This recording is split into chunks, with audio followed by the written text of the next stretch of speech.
Forgotten. Chapter 14. Catacombs. When the scanning process was done, Logic had templates for 5 poses of Pegasus mannequins. Once they had the uniforms made and fitted, they sent them down to the museum, and also sent a complimentary uniform up to Zipp. Then as they headed out of the factory, Sunny told her friend about the phone call, and that she'd be coming back with her to Zephyr Heights. Already found something else down there, have they? Zipp asked as Sunny came out of Hitch's house with her saddlebags, packed with the low-light gear that she had explored the castle with. Apparently. Your mom asked if I wanted a first look, and I jumped at the opportunity. It's odd, the memory gems in the journal, there's nothing in any of them about the structure. Sunny told her. Maybe there's something down there that'll shed some light. Perhaps being under all that rubble helped preserve something. Zipp offered. Here's hoping. Figure I'd crash in a hotel and get an early start in the morning. Sunny told her as they left the town limits of Maritime Bay. No way! No friend of mine is paying for a hotel. Princess's orders. You'll get one of the guest suites at the castle. And the trip down the mountain shouldn't take as long now, not with the paths being made to get even rough dirt roads built down there. A month ago, when Sunny made her journey down the mountain, it was truly a venture into the unknown. Even now, retracing her steps, starting at the top, the sprawling forest below looked exactly the same. It wasn't as solitary, with Zipp by her side, and making their way through the forest would be easier on several points, due to not having to rely on the marker on Sunny's GPS. They knew exactly where the castle was, due to the large tree poking up above everything else in the canopy, as well as the dirt road that was now curving through the forest. So, you think you'll try to reform the Wonderbolts team? Sunny asked. I've honestly been thinking about that. On one hoof, I'd love to reignite Equestria's glory days like that, but on the other hoof... Zipp trailed off, pausing. Yeah? Sunny asked, encouraging her to continue. Pegasi haven't flown in generations. You saw how awkward everything was coming back into town. Having her magic back hasn't been all sunshine and rainbow, Sunny. We haven't even figured out civilian traffic flow. Hospital admittance has tripled due to mid-air collisions, and flying becomes riskier the faster you do it. Well, true, it probably wouldn't be going right back to the glory days, but you have to start somewhere, right? Have to trap before you can gallop, right? If you can get a few ponies flying at the same speed at the same height, I'd say that's a great start. The 2 ponies greeted the group of Pegasi and Earth ponies that were working on the road at its latest point, and then dug out their phones to look for Sunny's map ping. It was 10 minutes on the path, and 15 minutes on the forest floor before they spotted the ZH Royal Guard campsite in the front of the castle. Oh, Princess Zephyrinna, Miss Starscout, welcome back! Thunder said. Zipp's cheeks lit up at her legal name being spoken in front of her friend, but she didn't seem to notice or care, as her attention had been drawn to where the rock slide used to be. Something had been under all the boulders and rubble. Not much remained, but there were the cracked, broken foundations of crystal pillars. There were also some sections of broken stone walls that had been coming up to chest height. Greenhaven said there was some kind of underground passage? Sunny asked as she stepped over to the stones on the other side of the river. Over here, in the western quadrant. Zephyrwing replied, leading her over to the crystal tiles that had strongly resembled the floors in the castle. She had brought the earth pony over to an area that had been reasonably cleared, and stopped near a hole in the ground. What was odd about it was that it looked perfectly square.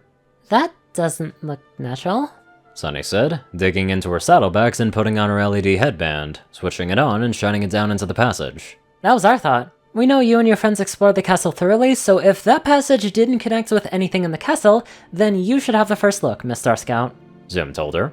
With a nod, Sunny peered down into the hole. It wasn't quite a staircase, but it seemed to be a zigzagging, glowing route of some sort. Alright, let's see how far down this goes, Sunny said, sliding down on the route. Before going down any farther, Thunder handed her a substantial coil of rope while keeping hold of the other end. In case it starts to fork in there, Thunder said. Smiling in gratitude, Sunny turned back towards the passageway and continued down, pulling the rope after her. After several moments of careful sliding, her hooves touched stone, and she found glowing crystals that lit up the area fairly decently. Starting forward, she noticed that as she continued down the dark path, the crystals lit up brighter, the closer that she got to them, as well as more crystals farther down the passage beginning to glow dimly. Are they reacting to me? She shut off her LED headband, realizing that the crystals were more than sufficient illumination. The passage slowly bent to the left. It was a good thing that she had been supplied the rope, because less than 100 feet in, the passage forked, and she made another left as it slowly continued to descend underground. She had a fairly good sense of direction, and she was fairly certain that these catacombs were lower than the castle basement. Thus would be the reason why they didn't find any of this when they had mapped it out last month. After another bend, she came to a slightly elevated archway. Something artificial? All the way down here? She stepped up to the arch and gazed down, her eyes widening. It was a large crystal chamber, almost as large as the castle throne room. 6 crystal pillars surrounded the center of the room. The outer walls looked artificial, and she saw a dimly glowing orb of light in the center of the chamber, in the middle of the 6 pillars. The passage curved to the right, and ascended the outer edge of the chamber in a flight of stairs. She turned and slowly took them down to the ground floor of the chamber, crystals lighting up as she went. As she came closer to the floor, she saw the orb's glow slowly increase in intensity. The stairs wrapped around a third of the chamber as they descended, before Sunny finally touched the floor and the 6 pillars began to glow brighter. The spherical shape of the orb began to ebb and flow outward, expanding as it became brighter and brighter, and then began to float ever so slowly towards the room's new occupants. Sunny stayed where she was, but brought her hoof up to shield her eyes from the almost blinding light. As soon as her line of sight was blocked, the light began to dim. As she lowered her hoof, the glowing orb shifted and shaped into the form of a pony. An earth pony that walked towards her as the light formed into hooves. Sunny's eyes widened, and her breath left her as the orb's light continued to dim, and she saw an all too familiar figure slowly approach. The light dimmed almost entirely, leaving the illumination of the room to the 6 crystal pillars, and the light blue earth pony with a blue and purple mane gave her a gentle smile. "Hey there, Sunny Bunny." Sunny Star Scout managed to barely draw in enough air to breathe, and enough of a voice came to her to let out a whisper. Dad? Chapter 15. Harmony. Sunny stared dumbfounded at the father that she had only seen in photographs for the past 5 years, as her mind struggled to make sense of the situation that she found herself in. You can't be real. Sunny said half-confidently. You're not my dad. The semi-transparent Argyle smiled gently at her, and shook his head in confirmation. You choose what you see, not me. Argyle Starshine was always the embodiment of harmony to you, Sunny Star Scout. Sunny took a deep breath. So, what are you? Some kind of spirit? Argyle nodded once. What is this place? Sunny asked. A nexus. One of several places around Equestria that is so closely connected to the magical energies of Aetherius. You could reach out and touch it, given enough effort, though certainly while risking your corporeal form. Argyle told her. You knew the Guardians of Harmony? The spirit nodded again, turning to the 6 pillars that were still glowing around the center of the room. Charity, optimism, integrity, compassion, devotion, leadership, laughter, generosity, loyalty, kindness, honesty. The core tenets of harmony have gone by many names in the eras that have passed. Princess Twilight learned about these, and then spread them as far and wide as she could. Although I cannot tell you how long it's been since her reign, because I honestly do not know. I do know I have been asleep for quite a long time. The world above no doubt looks quite different.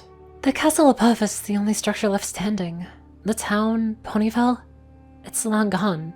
It's nothing but forest out there now. Sunny told the spirit. An extension of my energies. No doubt the supernatural forest had quite some time to grow and expand unopposed before it too had its magic fade away. How many have there been since the fall? Ponies like my dad? Sunny asked. Not many, but they have been scattered throughout the countless years since Princess Twilight's reign. Think of it like waking up for barely a moment in the middle of the night. That's how it felt. That's how I knew there were still creatures who sought harmony. It's so frightening. So much unity and still, Equestria was fractured. Sunny said. Change is constant throughout the eon, Sunny. Just as the sun sets, it will surely rise again. Argyle may have known that restoring Equestria's unity would not be possible by one pony or one generation, so he pointed you in the right direction. I hope you are proud of your father, Sunny Star Scout, because he is undoubtedly proud of you. He may have shown you the path, but you and your friends are the ones who had to continue walking it without him. You are the dawn of a new day in Equestria. Sunny smiled at the spirit. Remember, Sunny, gathering and preserving relics and tales of the past is a noble pursuit, but don't focus on it so much that you lose sight of the here and now. Zipp frantically followed the rope deeper into the caves, the crystals faintly glowing as she passed them. As she was royalty, she didn't set foot in here without Zoom and Thunder right on her tail. She followed the rope until it came to a light source. She peered over the ledge of an archway and saw Sunny standing in a large chamber several feet below, among 6 glowing pillars. Sunny! She called, and her friend looked up at her, and she made her way down the stairs. Sorry I was taking so long. Sunny apologized. Yeah, I was starting to get a little worried, but hey, another amazing find. Zipp said, taking a look around. There's a spirit in here, Zipp. Of harmony. It's said that this place is an ethereal nexus, a concentrated source of magical energy. The spirit has been asleep for a long time, but our actions to reunite Equestria has started to wake it up. Zipp looked around at the chamber as Sunny began to take pictures with her phone. I know Izzy already started working on the model for the castle up there, but maybe she'd like to do this too. The Earth Pony said. Did it say anything to you, the spirit? Zipp asked. Sunny nodded, turning back to her friend. That if we stay true to ourselves, there is no limit of what we can do for Equestria. Well, with motivation like that, there ain't no way that they're stopping now. Not that they would've, but who minds a little extra motivation? Anyways, let's get on to our very motivational donators. Top donators: Peter Coulthard, J Tintman, Darkside, Gauntlet, and Only One Thing. Zar630, Rayden, Narwhals, Blackmoonheart, Pastel Skies, Austin Rollins, CrazyColor557, Stu Hex, Will, Omicron Library, Chris, Dospo, Delta Omega, Jack Cadge, RunesLife9852, Madman Stan, Leslie Prickett, Drake Lovedragon, Hunter Norman, Stephen Bingham, LineGod12, Sorcerer Constantine, Hudzaza, Conver, and many more amazing people. Thank you all so much for watching this video and live life to the fullest.